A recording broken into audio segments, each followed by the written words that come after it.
વિદ્યાર્થી મિત્રો,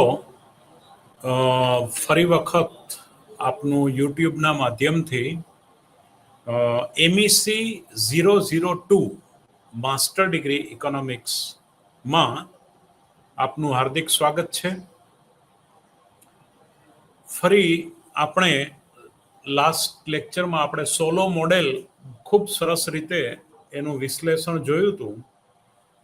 હવે solo model as a theory of growth ની રીતે આપણે જોઈએ તો લાસ્ટ ટાઈમ આપણે જે સોલો મોડેલ જોયું એમાં ઇન્વેસ્ટમેન્ટ ઇક્વલ ટુ સેવિંગ્સ એનો ગ્રોથ રેટ એની વાત વિસ્તૃત કરી, પણ નિયો ક્લાસિકલ મોડેલમાં 1956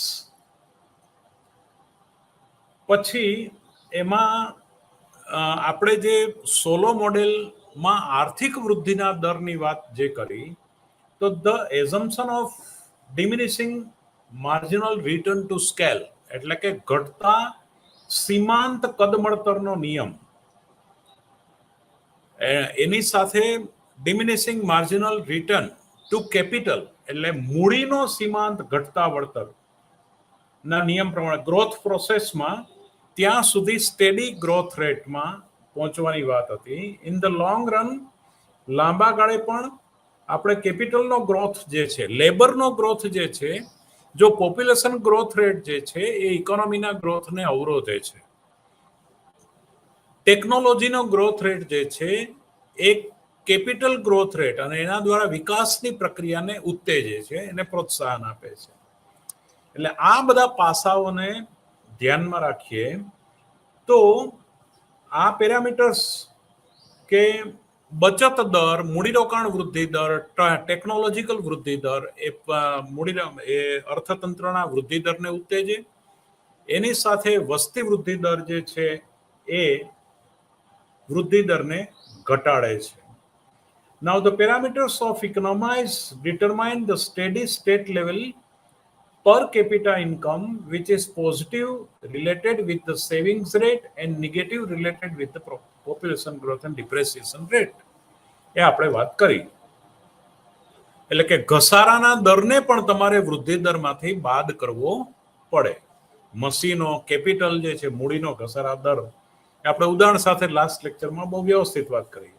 હવે એબ્સોલ્યુટ એન્ડ કન્ડિશનલ કન્વર્જન્સ એટલે શરતી અને નિરપેક્ષ કન્વર્જન્સની આપણે વાત કરીએ તો ઇમ્પેરિકલ સ્ટડી આમાં થયો છે. નાઉ એબ્સોલ્યુટ કન્વર્જન્સ તો Y1K1. હવે હું તમને એક આકૃતિ અહીંયા બતાવું છું. એમાં y અક્ષ ઉપર K/AL માપ્યું છે અને x અક્ષ ઉપર small y, that is y/L. Labour વૃદ્ધિ દર સાથે આવક વૃદ્ધિ દર માપેલો છે.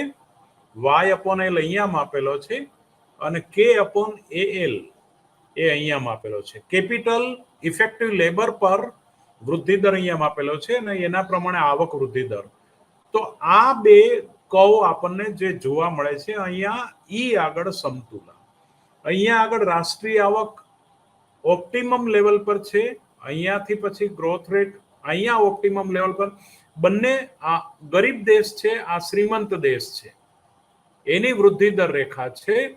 તો વૃદ્ધિ દર રેખામાં આપણે અહીંયાથી જોઈ શકીશું કે ગરીબ દેશનો જે વૃદ્ધિ દર જે છે એ શ્રીમંત દેશ કરતા વધારે વધે છે. અહીંયા શ્રીમંત દેશમાં ગ્રોથ રેટ આટલો છે અહીંથી અહીં સુધીમાં, ત્યારે ગરીબ દેશમાં વૃદ્ધિ દર અહીંયાથી અહીંયા સુધીનો છે. એટલે આ અંતર જે છે મોટું છે, આ અંતર જે છે નાનું છે.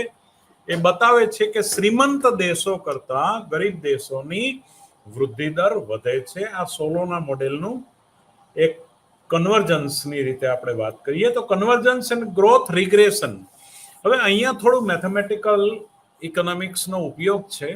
હું બહુ ઝડપથી આપને આ પાના નંબર 23 પર, આ ચેપ્ટરના આ યુનિટના પાના નંબર 23 પર અને મૂળ તમારી ટેક્સ્ટબુકના પાના નંબર 47 પર આ વાત આપણે લીધી છે. તો log of y/n at I 1979 minus log of y/n of 1870. 1870 અને 1979 ના આવક વૃદ્ધિના દરને 1870 ના વૃદ્ધિ દરમાંથી બાદ કરીએ, that is equal to alpha plus beta log of y upon n I at 1876 plus EI error term, log of y upon n, log of income per person, y upon n that is population growth, એને આપણે બાદ કરીએ તો પર person growth આપણને મળે. I that is index of countries, એટલે કે દેશનો ઇન્ડેક્સ જો આપણે જોઈએ, જે મેં આકૃતિ દ્વારા બતાવ્યું એ જ અહીંયા હું આ ઇક્વેશન વાંચું છું, આ સમીકરણ તમારી સામે વાંચું છું. દેશના ઇન્ડેક્સને આપણે આઈ કહીએ તો પર કેપિટા ઇન્કમ ગ્રોથ રેટ જે છે એનો લોગ લઈએ તો log of y upon n of countries index I at 1979 minus એ જ કન્ટ્રીનો y upon n એટલે કે પર person income growth rate, per capita income growth rate of 1870 is equal to alpha plus beta. This is your regression equation. Now correlation તો છે, પણ regression એટલે કે કેટલા એ રેખાનો ઢાળ કેવો છે કે વસ્તી વૃદ્ધિ દર બાદ રહેશે, અને અલ્પ વિકસિત દેશોમાં વસ્તી વૃદ્ધિ દર વધારે હોય એટલે બાદબાકીની પછીની ટર્મ મોટી હશે એની. હવે એ બંનેના ઇન્કમ ગ્રોથ રેટ માંથી આ રીતે તમે એ માપો તો નાઉ the quantitative implication of the solo model. તો y is a function of small k, y is a f k is equal to 0. Now f dash k is greater than 0, but double derivative કારણ કે greater than છે માટે double derivative negative આવશે. So f double dash small k is less than 0. Limit એજ આ મેં બહુ વિસ્તૃત રીતે તમને આગળના લેક્ચરમાં સમજાવેલું છે કે limit as a small k tends to 0, f dash k is equal to infinite, એ અનંત થાય છે. અને limit as a k tends to infinite, જો small k tends to infinite, then f dash k is equal to 0. Now k dot t, now solo model is fkt minus n plus g plus delta, એટલે growth rate, depreciation cost જે છે delta, પછી g growth અને n population growth, તો એ બધાનો સરવાળો plus into small k kt, partially derivative of y star divided by s, એટલે બચત દર એને આવક વૃદ્ધિ દરની સાથે વિકલિત કરતા, એટલે એના સાપેક્ષમાં વિકલન લેતા f dash k dot is a partial derivative of k dot s n g delta by with respect to partial derivative of s.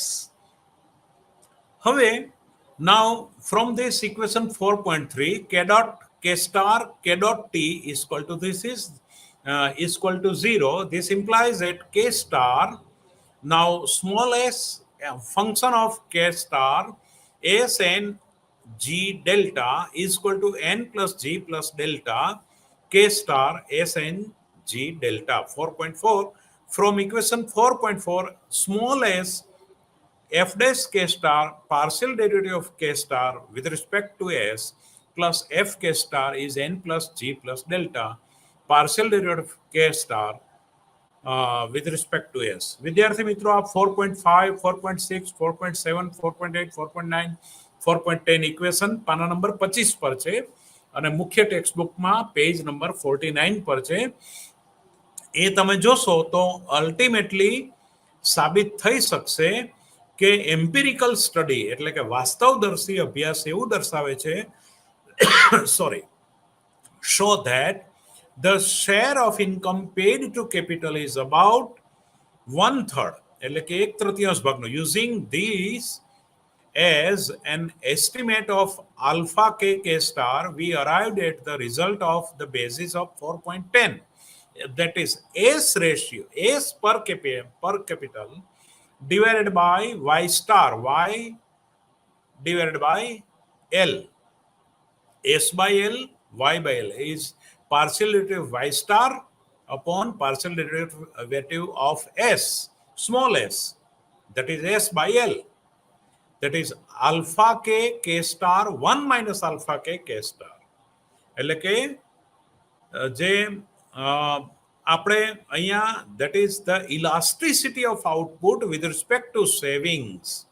Elasticity of output with respect to saving. બચતના સાપેક્ષમાં ઉત્પાદનની સાપેક્ષતા એ શું હોય છે? To savings rate in the long run is about 1/2.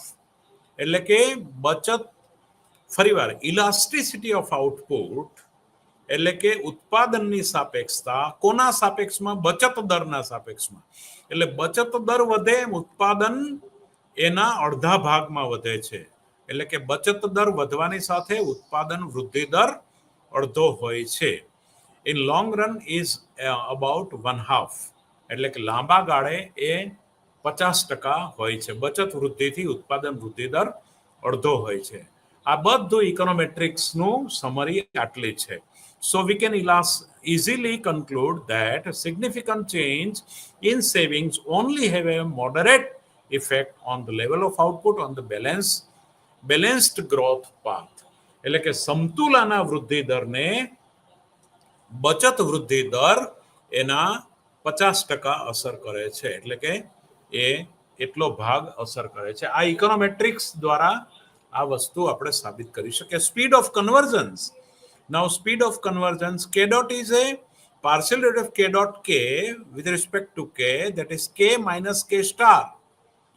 તો એ ultimately 4.13 સમીકરણ પછી આપણે સાબિત કરીએ. વિદ્યાર્થી મિત્રો, આ તમે નોટ અને પેન લઈ અને આ સમીકરણો ડાઉનલોડ કરો. ટેકલી આપણે growth rate yt, that is y divided by yt minus y star, એટલે કે એનું ફ્લક્ચ્યુએશન્સ જે છે optimum y star is exponential raised to minus lambda r y0 initial income growth rate minus y star.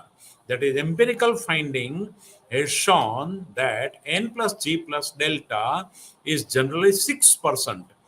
If we take capital share to be roughly 1/3, 1 minus alpha n plus g plus delta is roughly 4%.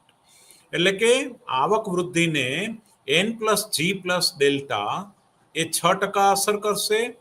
If we take capital share to be roughly 1/3 is 1 minus alpha k n plus g plus delta is roughly 4%.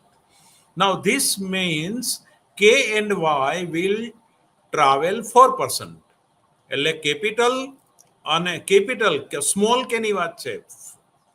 that is capital at effective level of labor AL and Y, that is effective level, that is 4% of remaining distance toward K star and Y star. એટલે કે મૂળ જે K star અને Y star નો જે optimum path છે એનાથી આ K અને Y નો જે વૃદ્ધિ દર જે છે 4% ઇફેક્ટ કરે છે અને and approximately it will take 18 years to reach halfway to their balanced growth path value. એટલે કે સમતુલાના વૃદ્ધિ દરના પાથને પહોંચી વળવા માટે 18 વર્ષનો ગાળો એ આપણે નક્કી થઈ શકે. So changes in savings rate do not have any significant effect on speed of convergence. Now the critical assessment of Solo's model. હવે આ સોલોના મોડેલની ટીકાઓ આપણે જોઈએ તો ટેકનોલોજી જે છે neoclassical solo model A expansion path, but the model travel it is an exogenous variable and provided no expansion path of it. In reality, it is observed that expenditure on research and development, attainment of the education and good health have a positive impact on the technology improvement. ટેકનોલોજીના improvement માટે તંદુરસ્ત સમાજની તંદુરસ્તી એટલે શિક્ષણ પાછળનો ખર્ચ અને હેલ્થ પાછળનો ખર્ચ પણ ટેકનોલોજી ઇમ્પ્રુવમેન્ટ માટે કામમાં આવે છે. The Solo model does not include the motivation to the invent new goods and or invest on human capital. માનવ મૂડી પાછળ જે એટલે એજ્યુકેશન અને હેલ્થ પાછળ આપણે ખર્ચ કરીએ છીએ એને તો સોલો મોડેલ ધ્યાનમાં જ લેતું નથી. જ્યારે હેલ્થ અને એજ્યુકેશન પાછળનો ખર્ચ ટેકનોલોજીકલ ગ્રોથ માટે તમે ભણી ગણીને સાયન્ટિસ્ટ થાવ, મોટા અર્થશાસ્ત્રી થાવ, તમે ભણશો તો ટેકનોલોજીકલ ગ્રોથ રેટ વધશે અને નવા મશીનરીની શોધ કરશો. એ વસ્તુને તો સોલો મોડેલે ધ્યાન પર જ લીધી નથી. એટલે આ વસ્તુ રિસર્ચ એન્ડ ડેવલપમેન્ટ પાછળનો ખર્ચ જે છે એ પણ ઘણું બધું ગ્રોથ રેટમાં ભાગ ભજવે છે. એટલે હ્યુમન કેપિટલ પાછળના ખર્ચને પણ આપણે ધ્યાનમાં લેવો જોઈએ. Law of diminishing return. Now crucial assumption of the neoclassical model, that is operation of the law of diminishing return to capital has been questioned. Economists have argued that if we can broaden the concept of capital to include human capital consisting of education, job training, healthcare, etc. So, in addition to physical capital, the assumption of diminishing return can be relaxed. એટલે કે લો of ડિમિનિશિંગ rate, ઘટતા કદ મળતરનો નિયમ પણ લાગુ પડે છે. તમે ગ્રોથ પાથને કોન્સ્ટન્ટ રિટર્ન ટુ સ્કેલમાં alpha plus beta equal to 1 હંમેશા ના હોય. It can be after 1 it will be less than 1. એટલે કે ઘટતા કદ મળતરનો નિયમ લાગુ પડે. હોમોજીનિયસ ઇનપુટ આપણે વર્ગખંડમાં ભણાવીએ છીએ, દરેક વિદ્યાર્થીને સરખા ટકા આવતા નથી, કારણ કે દરેકના મગજ જુદા છે, દરેકનું ગ્રાસ્પિંગ પાવર જુદો છે. મશીનરીની ઇનપુટની પણ આપણે હોમોજીનિયસ એટલે કે સમપરિમાણ ઓફ ડિગ્રી 1ની વાત કરી છે મશીનોની. તો આ પણ એક પ્રોબ્લેમ છે કે લેબર, કેપિટલ, વળી દરેક કૃષિ ક્ષેત્રમાં જે નવો રૂપિયો નાખો છે, ઇન્ડસ્ટ્રીયલ સેક્ટરમાં નાખો છો, સર્વિસ સેક્ટરમાં નાખો છો, એનો વળતરનો દર દરેકનો સરખો હોતો નથી. એટલે માટે હોમોજીનિયસ ઇનપુટ્સ જે છે એટલે કે દરેક ક્ષેત્રો પૂરતા વિકસિત છે અને હવે તમે ખેતીવાડીમાં રૂપિયાનું રોકાણ કરો, એગ્રીકલ્ચર ઇન્ડસ્ટ્રીમાં રોકાણ કરો કે ટર્શિયરી સેક્ટરમાં રોકાણ કરો, એનું વળતર સરખું રહેશે એવી ધારણા હેઠળ આપણે ગ્રોથ પાથ નક્કી કરીએ છીએ. એ પણ અહીંયા એક મર્યાદા છે કે હોમોજીનિયસ ઇનપુટ ના હોય. નાઉ constancy of structural parameter. The Solow model assuming that savings rate, the rate of growth of labor supply, the skill of labor force, pace of technology change to be constant. એ અચળ છે. હવે આ અચળ ના હોય, thus it failed to take into account the intrinsic characteristics of the economies that cause them to change. એટલે બદલે છે. Little role of the government, એટલે સરકાર જો આ રીતનું આદર્શ પરિસ્થિતિ હોય તો સરકારનો રોલ બહુ જ ઓટોનોમસ ઇન્વેસ્ટમેન્ટ માટે બહુ લિટલ રોલ છે. તો Solow's growth model influence the growth rate, એટલે વૃદ્ધિ દરને અસર કરે છે. This scenario is incompatible with the real life situation. વાસ્તવિક જીવનને પાસાને ઓછી અસર કરે છે. The model is also built on the assumption of closed economy, which is not realistic in today's world. આજના વિશ્વમાં એ વાસ્તવદર્શી નથી. Convergence of prediction, એટલે કે the model predicts the countries would converge around one another over time, but empirical evidence has shown that it has been the case. Growth rate of the poor countries not only remain lower than the richer country because also fail to hit their respective steady state per capita income. એને માથાદીઠ આવક વૃદ્ધિમાં એમાં ટકાવી રાખવા માટે પણ મુશ્કેલી છે અલ્પ વિકસિત દેશોને. All these indicate inequalities of the neoclassical model have inspired the new research, both theoretical and empirical. એટલે કે સૈદ્ધાંતિક રીતે અને વાસ્તવદર્શી રીતે નિયોક્લાસિકલ મોડેલથી બીજા મોડેલનું સંશોધન કરવા માટે, આધુનિક સંશોધન કરવા માટે હવે આની મર્યાદાઓ જે છે, સોલોની મોડેલની મર્યાદાઓ એ ઊભી કરે છે. એન્ડ એઝ એ કોન્સિક્વન્સ અને પરિણામે concept of endogenous or new growth theory has emerged. એટલે માટે હવે એકે મોડેલ આને કેવી રીતે અસર કરે, એટલે એકે આધુનિક ટેકનોલોજીના સંદર્ભમાં, આધુનિક વૃદ્ધિ, આધુનિક વિકાસના સંદર્ભમાં નવા મોડેલને સંશોધિત કરવા માટે પ્રેરે છે. Now, the AK model is simplest possible endogenous growth model. The production function is assumed to be linear in only input capital. એટલે કે જે ઇનપુટ ઉત્પાદનના સાધનોમાં જે મૂડી જે છે એમાં લિનિયર આપણે, જો કોઈ પણ આર્થિક વિશ્લેષણમાં તમારે લિનિયર મોડેલ તો ધારણા કરવી જ પડે તો વધારે તમને ઈઝી રહે. અને નહીં તો પછી આપણે ગયા વખતે હમણાં થોડી વાર પહેલા જે ચર્ચા કરી એ રીતે લોગ લેવો પડે. લોગ લઈને તમારે ઘાતને નીચે ઉતારવી પડે. એટલે લિનિયર ફંક્શનનું જ એનાલિસિસ થઈ શકે ઇકોનોમેટ્રિક્સમાં. આ વસ્તુ વિદ્યાર્થી મિત્રો યાદ રાખજો. Now a is an YT is a F small k, AK, A that is an exogenous constant which reflects that level of technology. એટલે અત્યારના સ્તરની જે ટેકનોલોજી છે ને એ કેપિટલ એ દ્વારા દર્શાવીએ અને aggregate capital broadly defined as a capital K. So YT is a function of small k. AK મોડેલમાં હું શરૂઆતનું ઇક્વેશન તમારી આગળ લઉં છું કે y is a function of small k, that is capital K into capital A. A that is level of technology and K that is aggregate capital broadly.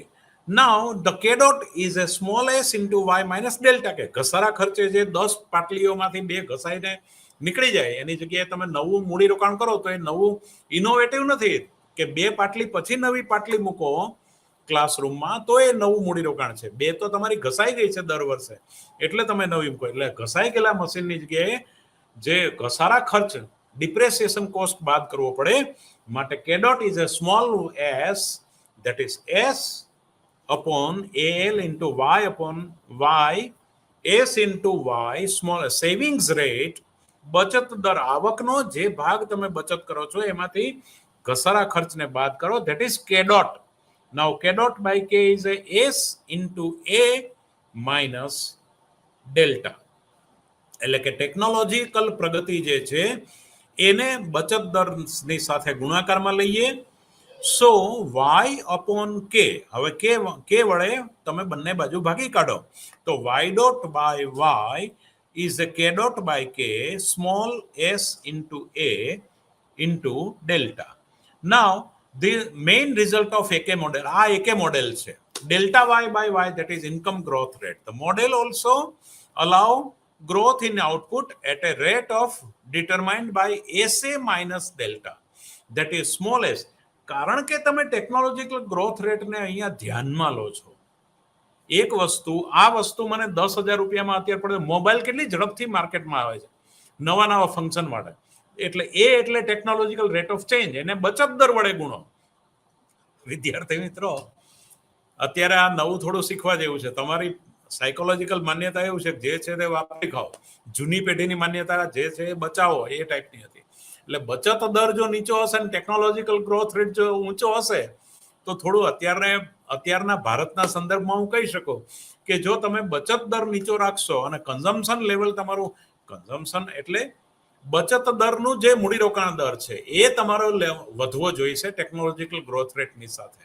જો આપણે આપણા દેશને વિકાસ, બહુ સામાન્ય ઉદાહરણ આપું, ધારો કે દૂધ બગડી જાય તો આપણે જૂની પેઢી હતી એમાં છાશ નાખીને દહીં બનાવી નાખે અને નવી પેઢીમાં દૂધ બગડી જાય ફેંકી દો.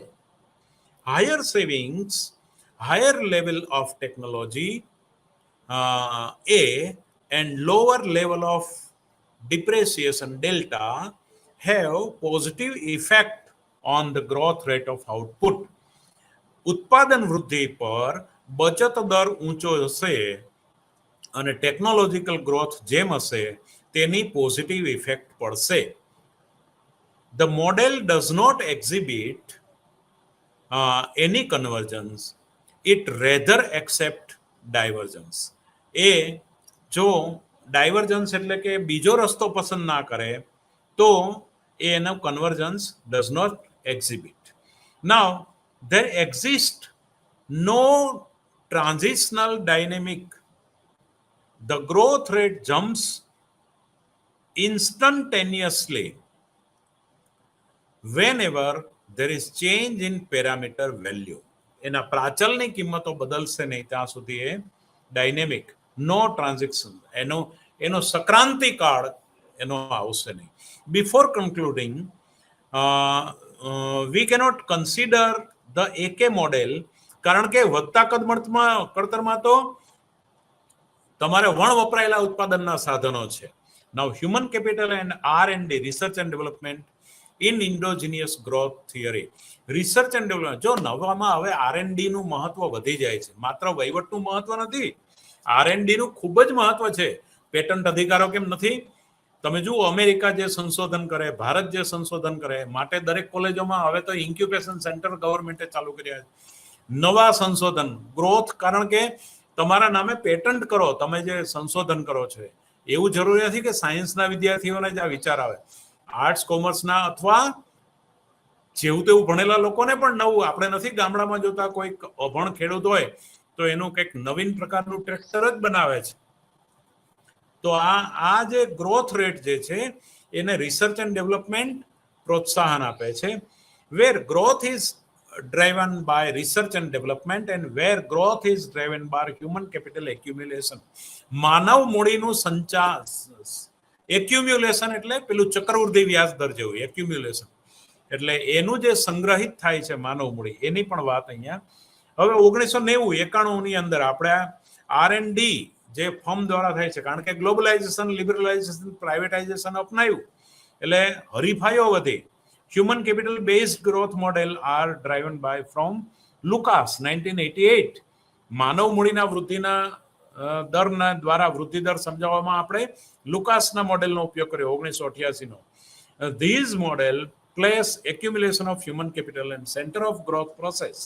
એટલે કે વૃદ્ધિના પ્રક્રિયાના કેન્દ્રવર્તી આ વિચાર કરે છે. If we accumulate both physical and human capital, we can think the constant return to the broad concept of capital, and as a result the economic growth does not diminish. એટલે કે આર્થિક વૃદ્ધિ ઘટતું નથી.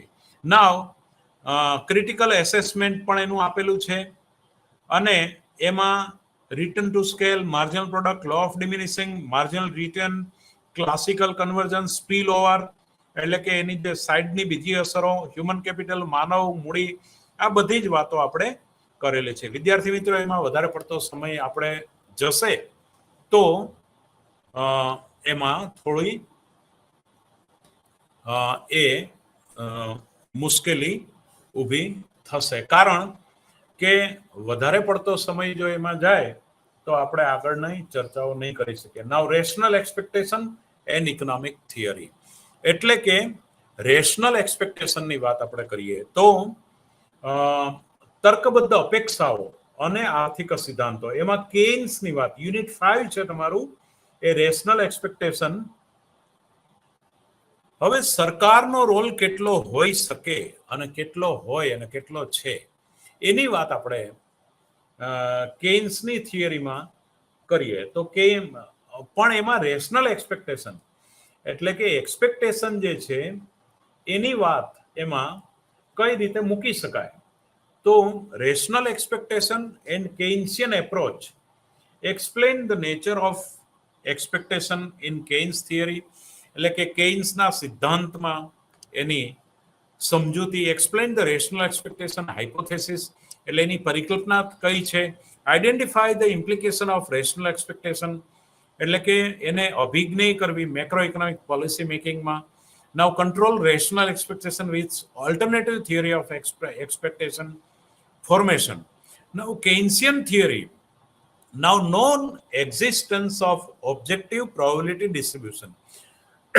Sorry, expectation plays a major role in Keynes theory of the determination of aggregate output and employment in market economy. બજારના અર્થતંત્રમાં ટૂંકા ગાળા માટે આ વસ્તુ ખૂબ જ જરૂરી અને ઉપયોગી છે. એક્સપેક્ટેશન એટલે કે તર્કબદ્ધ અપેક્ષાઓ, expectation about the future yield ભવિષ્યની આવકો વિશે ઓન ઇન્વેસ્ટમેન્ટ પ્રોજેક્ટ, અત્યારના મૂડીરોકાણ પ્રોજેક્ટની ભવિષ્યની આવકો વિશેની અપેક્ષાઓ, તો એમાં અગત્યનો કન્સેપ્ટ જે છે, જે રેશનલ એક્સપેક્ટેશનને પુશઅપ કરે છે, એ કેઇન્સનો કયો કન્સેપ્ટ છે? The marginal efficiency of capital, મૂડીની સીમાંત ઉત્પાદકતા. આજે જે મૂડીરોકાણ કરીએ એ 5 વર્ષે કે કેટલા વર્ષે એનો ખર્ચો કાઢી નાખે, અને પછી જો એ મૂડી વધારે ને વધારે ઉત્પાદન આપે તો એ આપણા માટે ઉપયોગી છે, એવી વાત છે. એટલે એનું અનુમાનિત શેડ્યુલ તૈયાર કરવું અને ત્યાર પછી એની વાત આગળ કરવી. Now, however, the volatile nature of the expectations plays a major role in explaining why investment, expenditure, and therefore, output and employment in market economies are subject to fluctuations. આવક અને રોજગારીમાં બદલાવ આવે, પરિવર્તન આવે, એમાં આનો રોલ શું છે? મૂડીની સીમાંત કાર્યક્ષમતાનો. મૂડીની સીમાંત કાર્યક્ષમતા કેવી રીતે? કારણ કે મૂડીની સીમાંત કાર્યક્ષમતા ક્યારે વધે? ટેકનોલોજીકલ રેટ વધે તો. એટલે પેલા સોલોના મોડેલ બેઝ આ વાત પણ તમે કરી શકો છો. Now non existence of objective probability distribution. હવે બહુ સામાન્ય ઉદાહરણ દ્વારા સમજાવ્યું છે કે 1936માં કેઇન્સનું જનરલ થિયરી આવ્યું. એણે પાના નંબર 149 પર જે ચર્ચા કરી એ તમારા ટેક્સ્ટબુકમાં અહીંયા થોડી 2 લીટીમાં વાત કરી છે. જુઓ, our knowledge of the factors which will govern the yield and investment some years hence usually very slight and often negligible. કેટલાક આપણા જ્ઞાનના એવા પરિબળો કે પાસા છે કે જે આપણી આવકને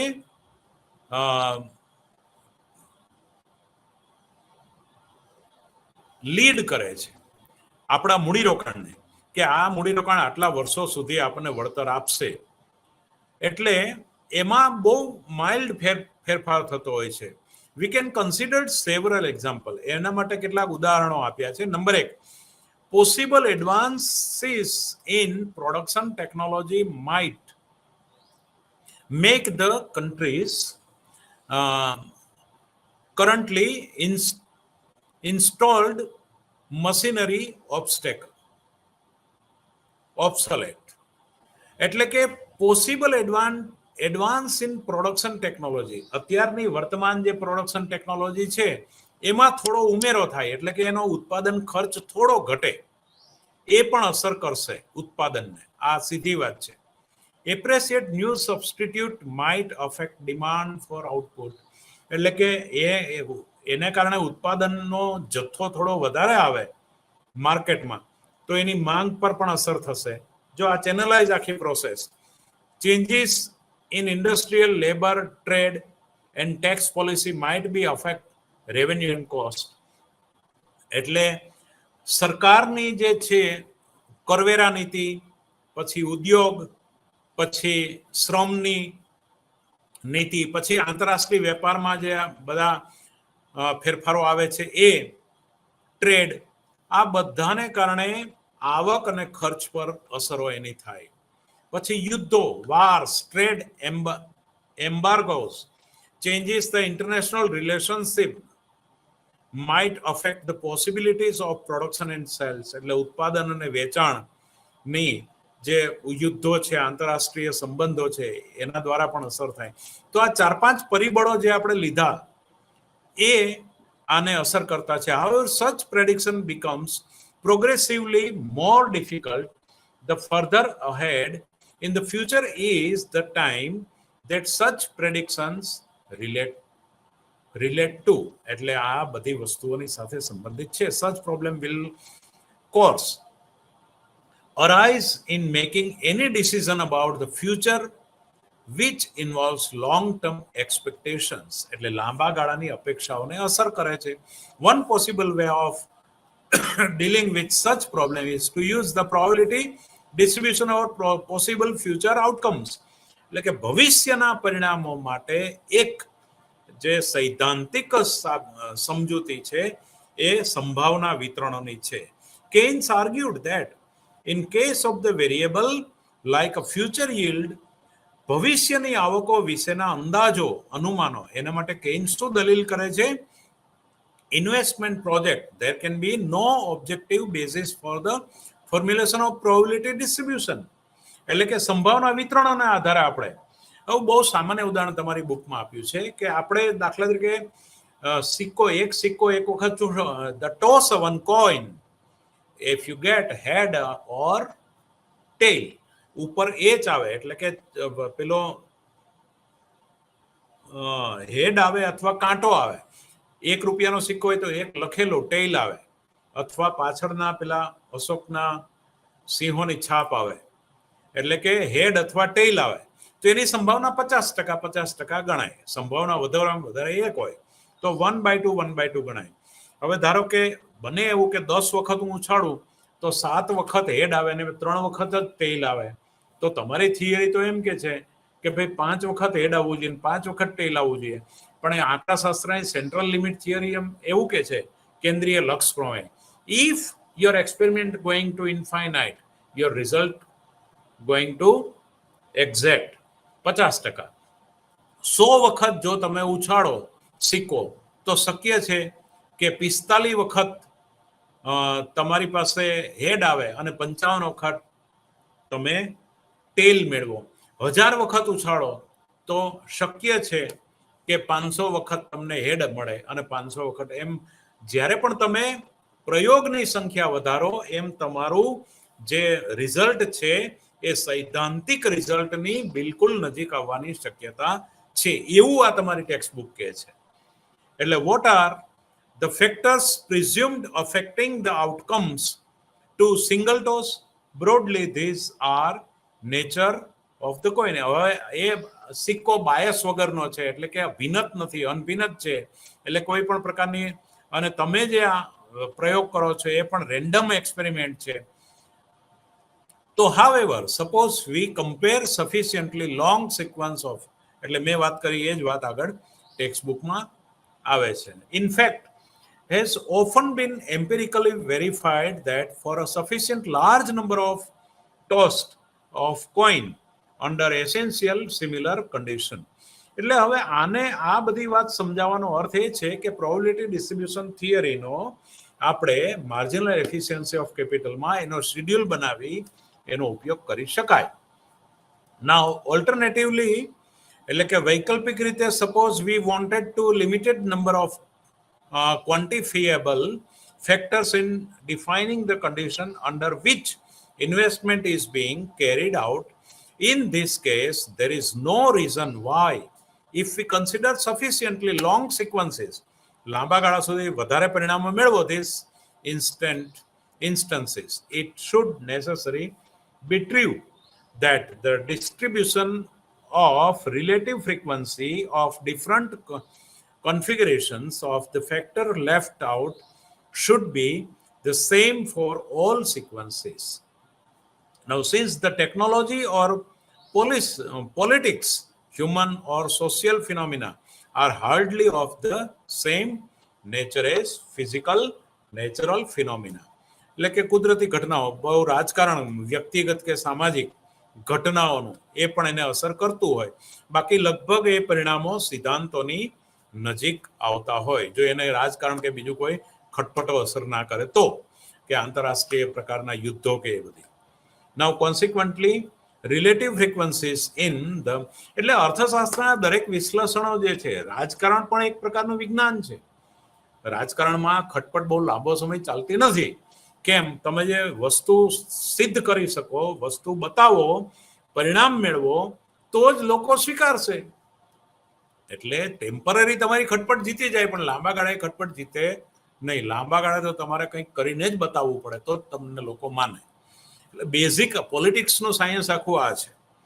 નાઉ convention as a basis for forming expectations, એટલે કે convention as a basis of forming expectation, એટલે અપેક્ષાઓ જે છે, રેશનલ એક્સપેક્ટેશનની વાત આપણે જ્યારે કરી રહ્યા છીએ.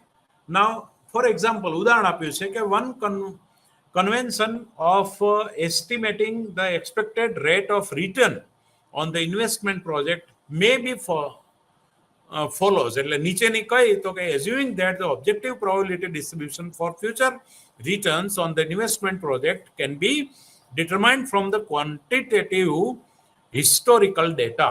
આપણે ઐતિહાસિક રીતે ભૂતકાળમાં દાખલા તરીકે 1990માં જે તે ક્ષેત્રમાં કેટલું મૂડીરોકાણ કર્યું હતું એનો ડેટા શું છે, એનો રેટ ઓફ રિટર્ન કેટલો છે, એગ્રીકલ્ચર સેક્ટરમાં, ઇન્ડસ્ટ્રીયલ સેક્ટરમાં, ટર્શરી સેક્ટરમાં એનો ડેટા શું બતાવે છે એ ભૂતકાળનું, એટલે એને ટ્રેન્ડ એનાલિસિસના આધારે તમે ઇન્વેસ્ટમેન્ટ નક્કી કરી શકો. એટલે પ્લાનિંગ કમિશનમાં આયોજનમાં તમે એ પણ નક્કી કરી શકો કે ભૂતકાળમાં આપણે આમાં આટલું આ મૂડીરોકાણ કર્યું હતું, રેટ ઓફ રિટર્ન શું છે એનો સ્ટેટિસ્ટિકલ ડેટા તમે ચેક કરો.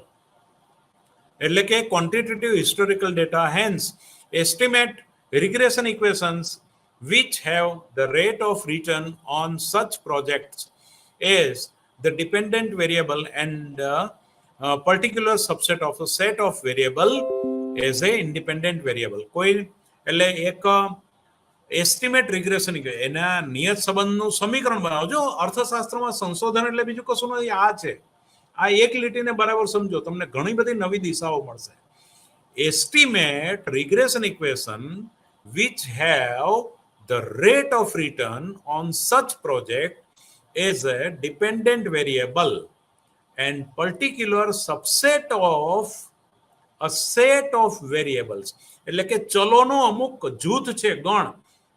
ટેકનોલોજી છે, વસ્તી વૃદ્ધિ દર છે, એનો તબક્કો છે, પછી આવક વૃદ્ધિ દર, પર લેબર, આ બધી વસ્તુ ચલોનો અમુક ગણ એઝ ઇન્ડિપેન્ડન્ટ, એને સ્વતંત્ર ચલરાશિ તરીકે મૂકો. જે આપણા હાથમાં નથી એ વસ્તુને સ્વતંત્ર ચલરાશિ તરીકે મૂકો. વસ્તી વૃદ્ધિ દર છે, ટેકનોલોજીકલ ગ્રોથ રેટ છે, એ નવું સંશોધન ગમે તે ક્ષણે થઈ શકે છે. એટલે project as the dependent variable. હવે કોને તમે ડિપેન્ડન્ટ વેરિયેબલ તરીકે મૂકશો? રેટ ઓફ રિટર્ન, એનામાંથી મળતું વળતર, એને ડિપેન્ડન્ટ વેરિયેબલ તરીકે મૂકો. દાખલા તરીકે demand is a function of price, તો પ્રાઇસ ઇન્ડિપેન્ડન્ટ કહેવાય ને ડિમાન્ડ ડિપેન્ડન્ટ. એટલે રેટ ઓફ રિટર્ન તો અલ્ફા પ્લસ બીટા એ શેને આધારે ચાલવાનું? કોપ્ડ ક્લાસ પ્રોડક્શન ફંક્શનને આપણે માનીએ તો કે આલ્ફા પ્લસ બીટા એટલે કે એનું રેટ ઓફ રિટર્ન એ શેના આધારે ચાલે? તો કે set of certain variables. Then on the basis of some given statistical criterion, એટલે કે અમુક આંકડાકીય ક્રાઇટેરિયાના આધારે convention, choose the best estimated regression equation. એમાંથી શ્રેષ્ઠ નિયત સંબંધ સમીકરણ શોધવું જોઈએ. Use this given value of the independent variable to obtain the estimated probability distribution. હવે એમાં તમે સંભાવના વિતરણનો ઉપયોગ કરો. કેટલું સરસ વાત કરી છે અહીંયા. આ એક જ વાતના આધારે તમે આખો ફોટો પાડી શકો. ફોટો એટલે એનું આખું મૂલ્યાંકન કરી શકો કે આ તમે જે દિશામાં જેમાં જેટલું રોકાણ કર્યું છે એ કેટલું યથાયોગ્ય છે. Use this given value of the independent variable to obtain an estimate probability distribution. એટલે એમાં સંભાવના વિતરણનો ઉપયોગ કરો, કારણ કે ટેકનોલોજીકલ ગ્રોથ રેટ આપણા હાથમાં નથી. પોપ્યુલેશન ગ્રોથ રેટ એના માટે રોકવા માટે તમે જે પ્રયત્ન કરો છો, હવે આપણે જે પ્રકારનો ગ્રોથ કરવો છે એ દિશામાં તમે જુઓ. એને ઇન્ડિપેન્ડન્ટ વેરિયેબલ તરીકે પેલા બધા સેટ ઓફ વેરિયેબલને તમે લીધું, ચલોને. હવે પરતંત્ર ચલ એટલે કે ડિપેન્ડન્ટ વેરિયેબલમાં તમે રેટ ઓફ રિટર્નને લો, તો એનું રેટ ઓફ રિટર્ન કેટલું? આ પરિબળમાં આટલો ફેરફાર થાય તો રેટ ઓફ રિટર્ન કેટલું? આ પરિબળમાં આટલા મૂડીરોકાણથી રેટ ઓફ રિટર્ન કેટલું? એમાંથી બેસ્ટ એસ્ટિમેટેડ રિગ્રેશન ઇક્વેશન તમારે લેવાનું અને એનું સંભાવના વિતરણના આધારે સફળ થવાની સંભાવના કેટલી for the rate of return investment project, જે તે ઇન્વેસ્ટમેન્ટ પ્રોજેક્ટ માટે. Now the tendency to rally the conventional wisdom, એટલે કે નોલેજ કન્વર્ટ ઇન્ટુ વિઝડમ, જ્ઞાન પછી ડાપણમાં ખપે. જે ખરેખર પૂર્ણ જ્ઞાન થાય પછી ડાપણ આવે. એ પેલા આપણામાં વિવેક બુદ્ધિ હોય નહીં. પેલા આપણને જ્યાં સુધી એમ લાગે કે મારી જેટલું કોઈ જાણતું નથી ત્યાં સુધી આપણી અધૂરાપણનો કોઈ લિમિટ નથી, કારણ કે બધું આપણે જાણતા એવું બને નહીં. એટલે નવું નવું આપણે જ્યારે જાણીએ છીએ ત્યારે આપણને નવું એમાં ટ્રેન્ડ આખો ઉભો થાય. એટલે the tendency to really the conventional wisdom might be due to variety of reasons. એટલે અલગ અલગ પાસાથી તમે એનો અભ્યાસ કરશો તો અલગ અલગ કારણો તમને જાણવા મળશે કે આટલા વૃદ્ધિ દરમાં આ પ્રકારનો ફેરફાર થવાનું કારણ શું, આ પ્લાનિંગ આ પંચવર્ષીય યોજના પછી આ પંચવર્ષીય યોજનામાં આ પ્રમાણેના ફેરફાર થવાનું કારણ શું. આખો સ્ટેટિસ્ટિકલ ડેટા યુઝ કરી અને એનો તમે ઉપયોગ કરો એટલે તમને એનો ખ્યાલ આવે. મોર ઓવર ઇન ફોલોઈંગ કન્વેન્શનલ, એટલે હજી પણ જે તમને નીચે કેટલાક વેરિયેબલ્સ આપ્યા છે, the valuation of investment of a asset, the individual entrepreneur એટલે કે વ્યક્તિગત નિયોજકો might be minimizing risk, એટલે એના જોખમોને ઘટાડી શકે. If a majority of investors follow the same conventions in calculating values, then individual entrepreneur would have a good idea about the market value of his investment over the short term. ટૂંકા ગાળા માટે મોટા ભાગના મૂડીરોકાણકર્તાઓ જે દિશામાં જતા હોય, કારણ કે લોકોમાં બુદ્ધિ હોય છે એવું માની લેવાનું, જે જગ્યાએ લોકોનું જૂથ ભેગું થતું હોય એ દિશામાં મૂડીરોકાણની દિશામાં સરકારે એની સમરી લેવી જોઈએ કે આમાં વળતરનો દર વધારે હોય છે, કારણ કે લોકોમાં જૂથમાં બુદ્ધિ હોય એવું ધારીને ચાલો. આમથું ક્યાંય જૂથ ભેગું ન થાય એટલે એ દિશામાં મૂડીરોકાણ વધારે છે તો એનું વળતરનો દર વધારે હોવો જોઈએ, કારણ કે વળતર વગર ખાનગી રોકાણકાર એ દિશામાં ચાલતા નથી. એટલે will expose to the risk of significant loss. Now since individual have relatively greater certainty about the near future, the chance of increasing losses over a short time period is small. એટલે પછી તમે ખોટી દિશામાં આગળ વધો એના chances બહુ જ ઘટી જાય છે.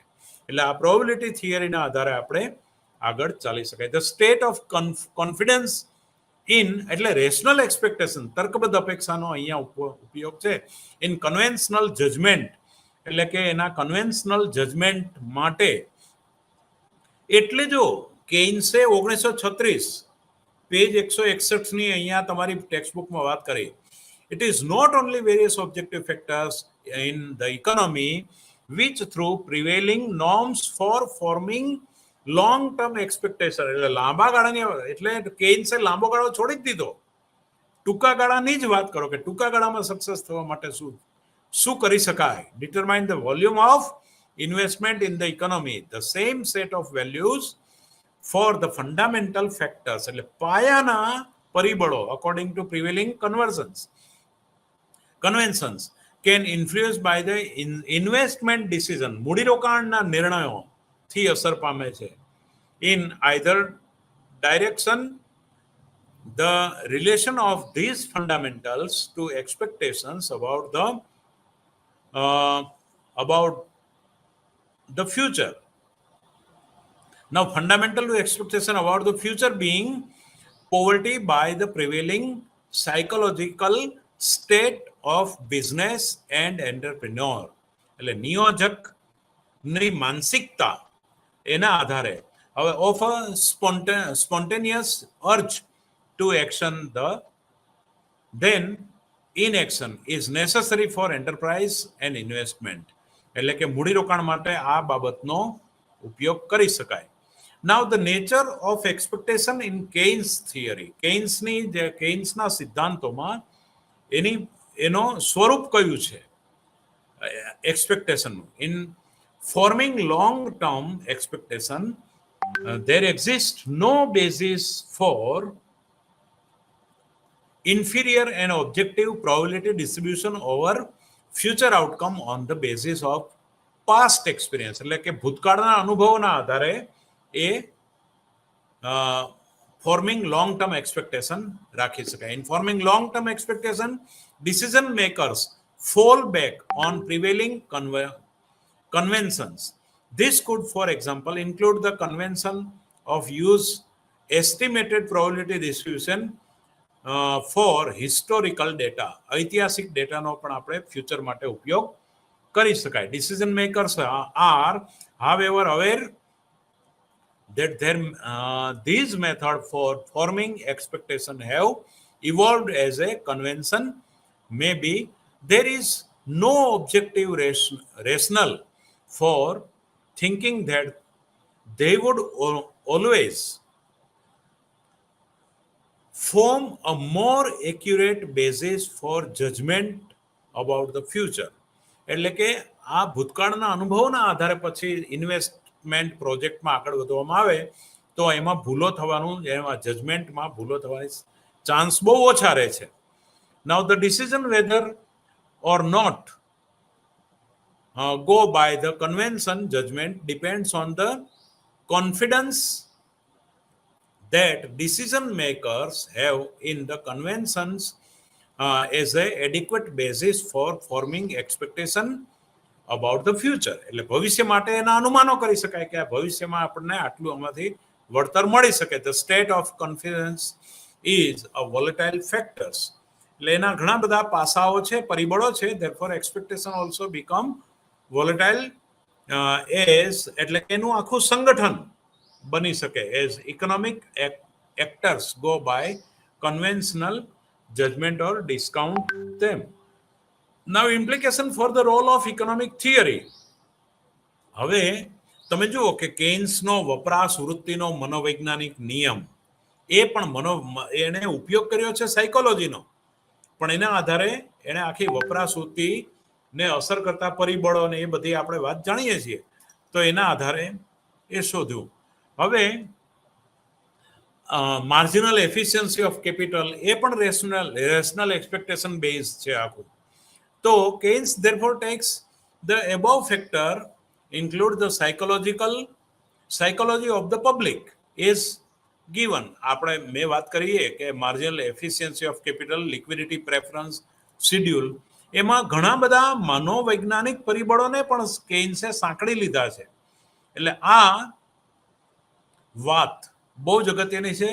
Now the nature of policy making, એટલે કે આ બધા જે એપ્રોચ છે, તો first choice between alternative model of the economy for present purpose, વર્તમાન હેતુને સિદ્ધ કરવા માટે આપણે જે વૈકલ્પિક આર્થિક મોડેલનો ઉપયોગ કરીએ છીએ, data on measurable variable alone, that is such choice cannot be made on purely quantitative ground. માત્ર જથ્થાત્મક પશ્ચાત ભૂમિકાના અંડરમાં જ આપણે કરી શકીએ નહીં. એમાં ક્વોલિટેટિવ એટલે કે ગુણાત્મક બાબત પણ જોવી પડશે. માત્ર ઇકોનોમેટ્રિક્સની એક્સરસાઇઝ કરી અને પ્રોબેબિલિટી ડિસ્ટ્રીબ્યુશનના આધારે આપણે બધું શોધી કાઢીએ એવું નહીં.